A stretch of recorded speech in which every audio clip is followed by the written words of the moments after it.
So I originally wasn't gonna do a commentary on Charlie Kirk, but what prompted me to do this was when I watched a recent Art of Dialogue interview with Judge Joe Brown. And after listening to what Judge Joe Brown had to say about Charlie Kirk, it just left me scratching my head and a palm over my face. And the only question I have after watching that was, Judge, what are you thinking saying that? Okay, yes, all right, yeah. Kirk, he's entitled to his opinion, he's entitled to his freedom of speech, but to rationalize and defend that is just insane. And it ties to a bigger issue that I have on these social media streets. Black people are the only people around here that will go out of our way to parrot and defend our oppressors. We have that boss we sick syndrome. You don't see other people defend individuals who make anti-Semitic remarks or are accused of being an anti-Semite. You won't see others defend people that are homophobic or have been caught on tape saying homophobic slurs. But on social media, you see black people parrot, defend, and rationalize our oppressors. What's up with that? And I know what's up with that. I'm not naive or green or nothing like that.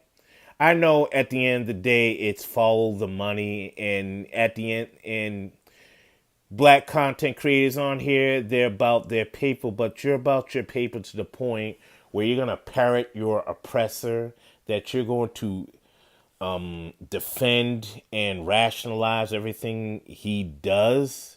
It's like we have Stockholm syndrome here. And you're seeing the Stockholm syndrome in real time. That doesn't sit well with me. And people are like, well, you know something? People got to make their money somehow. Don't you want to make money? Yes, I want to make money, but I ain't going to make money at the expense of throwing my own people under the bus. And if you ever catch me on these streets doing that, you better wake up and apologize. Getting back to Charlie Kirk, I'm going to play along with some of the people, some of the interviews I've been seeing, and some of the talking heads have been putting their 2 cents about him. Yes, he's entitled to his freedom of speech. But you know, something that doesn't free him of consequences and whatnot. I'm not saying that political violence is right. But if you're going to exercise your First Amendment, then you better have some full understanding what comes with that. Charlie Kirk, obviously he didn't grasp that concept.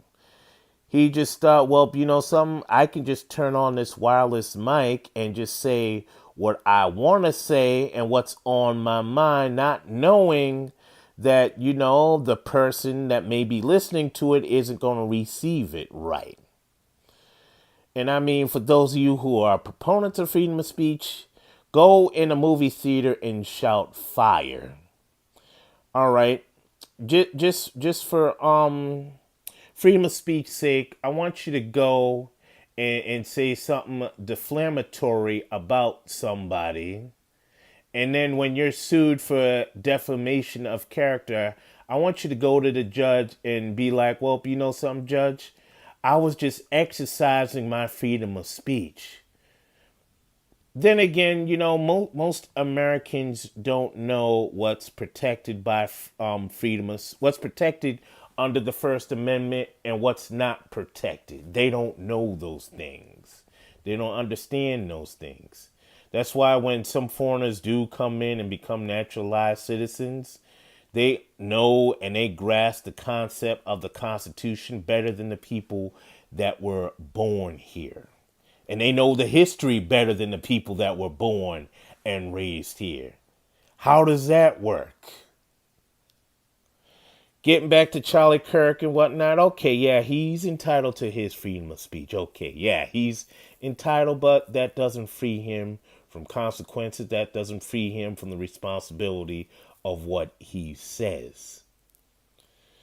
But still, I wouldn't go and defend him. I wouldn't go and do a Dorothy Hamill and figure skate around what he says. I wouldn't go and do a Fred Astaire and Ginger Rogers routine around what he's saying, or a Harlem Shake and all those other dances. Yet you see people, whether they be black people, whether they be other non-black talking heads, either on YouTube or on TV, rationalizing Charlie Kirk. But I understand why they're saying it, because at the end of the day, there's a dollar sign attached. At the end of the day, they're just one comment away from somebody tearing up their contract, or revoking their sponsors, or having their revenue dry up, because it's all about the follow the money thing, which kind of dilutes the whole freedom of speech thing. Because how do you have freedom of speech but you're restricted from saying what you want to say or what you need to say? Because if it's not the money, it's that you're one comment away from being misquoted or being a soundbite on the Associated Press or on TMZ. I understand why you guys won't just call it for what it is. And I'm going to call it for what it is, because I'm not bound by any financial limitations or restrictions.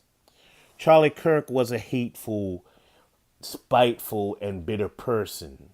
For a young person, he would get up on a microphone and say a whole bunch of hateful, inaccurate, and spiteful things about a group of people that did nothing to him. And as a result, all that hateful and spitefulness came back on him in the worst way.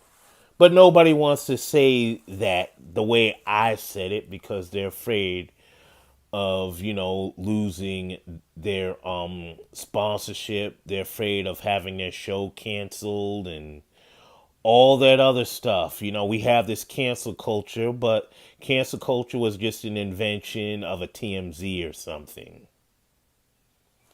But yeah, it just grinds my gears when people want to go and defend a Charlie Kirk and whatnot, want to rationalize his actions and what he said, when there's a visual paper trail of what he said. I'm not going to be one of those people. If you want to defend and rationalize him, have at it. I'm just not going to do it. I know what I heard, and I'm not going to play Captain Save a Conservative just for a few AdSense dollars or donations or a pat on the head from somebody that wants me gone at the end of the day. He may say, you're one of the good ones, but he wants people that look like me gone. So there you have it, ladies and gentlemen. Audience, tell me what you think. Let me know in the comment box. This is Iron Will Media.